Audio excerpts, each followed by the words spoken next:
For weeks, fighters from the Codeco armed group have been gathering around the town of Bunia. They've been expecting to be integrated into the Democratic Republic of Congo's army and given food rations by the government. It hasn't happened. So on Friday they marched into the town and occupied it for several hours. They outnumber the government soldiers there. Residents were scared and angry. We cannot understand how a militia can enter the town easily in the presence of UN peacekeepers and Congolese soldiers. The UN peacekeepers need to go.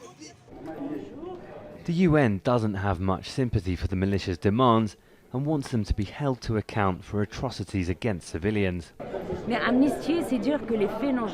Amnesty means saying that the facts never existed. Did you see how they cut people to pieces in the villages? How are you going to provide amnesty? It's not normal to talk about amnesty in such serious situations.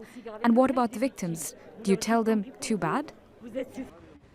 About 1,000 people have been killed and 500,000 have fled their homes in Ituri province in the last 3 years.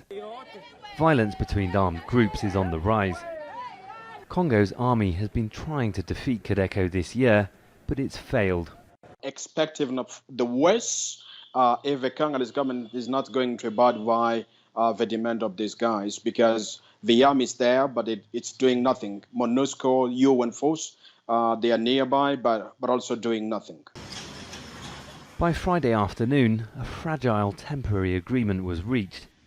The army took the fighters back out of town in trucks. The militia said they'd be back in 2 days if their demands aren't met. They're among several armed groups responsible for massacring and mutilating civilians in this area. The people of Bunia face some tense days ahead. Malcolm Webb, Al Jazeera.